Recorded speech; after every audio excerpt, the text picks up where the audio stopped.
And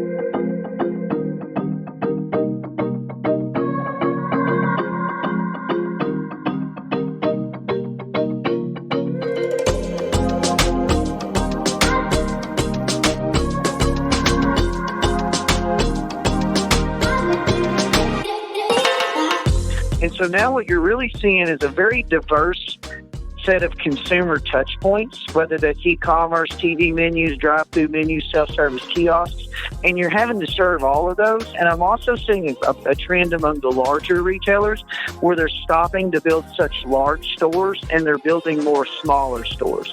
So think less Walmart or Target, Lowe's, and think more like the Dollar General model, where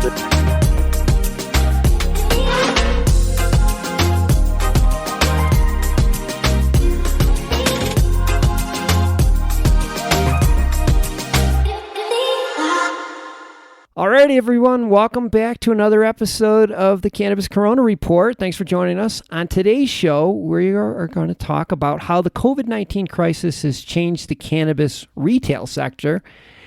And to help better understand what's new with dispensaries, we are joined by Jeremy Jacobs from Enlighten. Jeremy, welcome back to the show. That's glad to be back, Dan. I know we were just catching up a moment ago. I think it's been a little over a year since we've had a chat, so glad to be back here. Yeah, well, we're happy to have you because you're the perfect person just because of the nature of your business. It gives you a real insider's view. And for the people who listen to the Raising Cannabis Capital podcast, you will remember Jeremy was a guest on the podcast a couple of years. Jeremy, it's been almost a couple of years now. Yeah. For everyone else, Enlighten provides the digital messaging that you see in dispensaries, and their message board, kiosk, TV, smart menus you're like in over 1,000 dispensaries. So let's get 1,400. Oh my gosh, something at that point. Yeah. So that's a huge jump from when we spoke before. Being across the country like that, you have a really good feel for what's going on in dispensaries. Now we're hearing that sales are just way up. Everyone we're talking to is way up. Let's start off here. Is that true? Is sales at dispensaries way up? It's sort of, and in some ways. And I think to characterize the entire industry in one basket, I think is the mistake a lot of people are making. We work with big MSOs all the way down to little one-off shops in the middle of nowhere in Oregon. And for much larger, higher traffic, higher DMA arenas and players and MSOs, absolutely, I've seen rises in sales. A lot of it's driven around that same hoarding mentality. You know, everybody ran out and bought a bunch of toilet paper and Lysol and things like that. They also ran out and bought a bunch of cannabis as well. And so those stores for sure have seen an increase in revenue. And it's interesting to dive into a little deeper is it's the ticket sizes have basically doubled and the traffic has almost cut in half. And so it's bigger baskets from fewer people, obviously because less people want to go out and get exposed. But smaller retailers, Dan, they have not seen that increase in traffic. And I think a lot of them weren't really prepared for this, and some of them have gotten hurt. So, you know, as an industry average, and I don't have all the math to support it, but I would say there's winners and there's losers in this battle, and likely the revenues are pretty similar to what they were. It's just bigger baskets with smaller number of people walking in. Yeah, I mean, that kind of makes sense. It kind of makes sense. And I think you're alluding to the fact that the ones that adjusted to the new environment were the ones that were successful. Yeah, absolutely.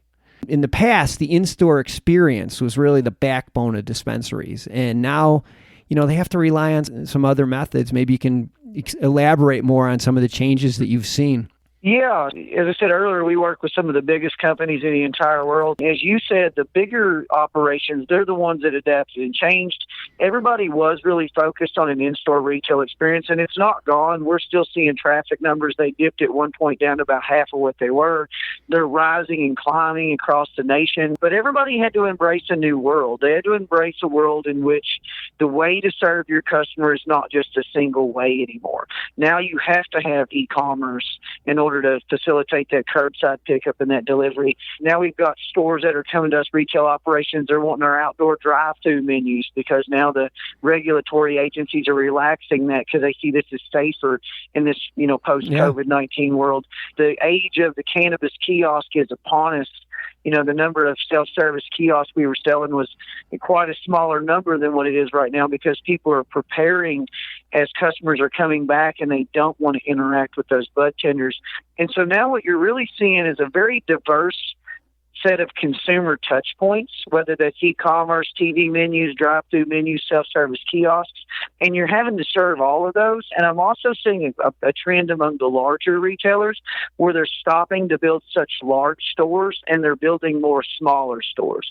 So think less Walmart or Target, Lowe's, and think more like the Dollar General model where there's a lot of smaller stores. So you're seeing those things on both ends. Man, that's an interesting perspective because, we've had some guests on our shows that were talking bigger. But you're right, this change, and now, with curbside pickup and a lot of these changes, what do you think when the economy opens back up? Do you think these changes will stay in place, or will a lot of them revert back to their original models? Well, the economy is opening back up. I mean, if you look at Florida, it's almost like it never closed. Yeah. I live in Kentucky, and we don't have legalized cannabis, but there haven't been a lot of changes here. I mean, we all were instantaneously school teachers overnight because school was closed. Outside of the fact we're all fighting for the same internet in our homes there for a while, not a lot's changed. And so I think the world is coming back alive. You got places like Seattle, Los Angeles, New York. They're definitely still in a hunker down status, but we are watching it come back alive, and we are seeing these are the exact impacts that people are putting in place. They're preparing for a world in which people are a lot more conscious of this. The traffic flow back in the dispensaries nationwide is definitely increasing. If it continues on this trend, it'll only be a few more months before it's 100% back to where it was at normal. And for us, it's kind of interesting because this whole thing happened right as we released our new product, Smart Hub. You've probably seen the press about. Yeah, I wanted to ask you about that.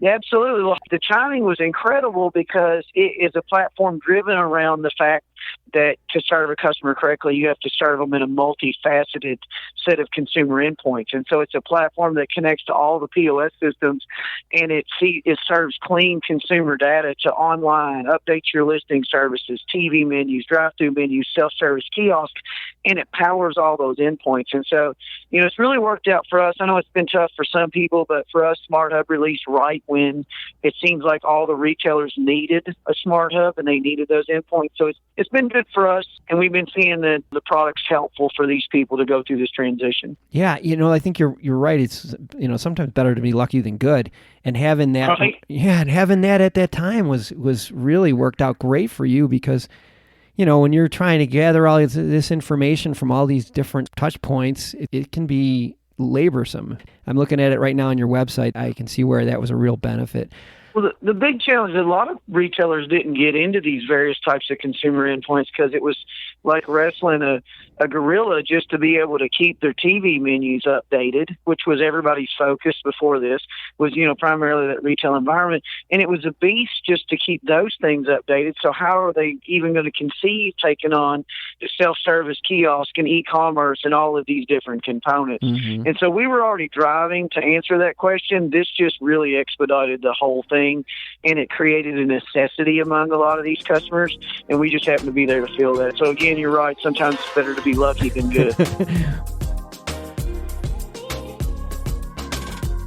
Let's talk about advertising. We have just a few more minutes left. Everyone knows that it's difficult to advertise to cannabis customers, and there's very few platforms that target cannabis customers, and a big portion of your business is giving marketers access to cannabis customers through your in-store displays. Most of the time when there's an economic slowdown, advertising is one of the things that companies cut. Have you seen that? Well, we saw some people cut and we saw other people spend. And so it, kind of goes back to your original question, how have sales been? And I said some people are doing well and others aren't doing so well, but it averages out. And you're seeing a similar attitude to that. Kobe McKenzie, co-founder with me of Enlighten, he put together a crisis marketing document which analyzed when a crisis begins, what is it that has happened historically during different pandemics, depressions, and so forth, 9/11. What did big marketers do, and did those bets pay off? And so we did the research, and what we discovered was that people that get aggressive during those moments, they're top of mind when you come out of that, and they reap massive benefits. So we help spread that information to people, and we've seen a lot of new companies that weren't advertising, they weren't marketing, and they lit up some budgets. And then we obviously saw some of the big companies, as soon as something like this happens, the CFOs running around with red tape saying we got to cut everything because revenues are down.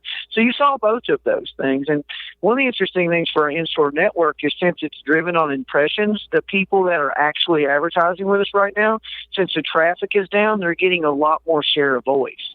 So for the same amount of money, they're getting basically twice as many ads played in front of those consumers, and they're benefiting from that because that frequency of those consumers is driving sales. And so it's been good for us, and it's been good for our customers. Well, that's something you uniquely Enlightened, is that you sell based on impressions. And I think that's, for any potential advertiser out there, you want to get to cannabis customers, there's no better way.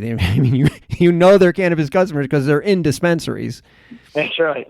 Yeah. And now we've got some new technology we're releasing. It's the Smart Hub for the marketing side. And now we're offering to retarget those customers that have seen your ads in the store after they leave the store. So those ads can follow them on their mobile phones and in various applications that will accept cannabis advertising. And so that's also a new product for us. And it played well around this curbside thing because not a lot of people were coming in some particular locations.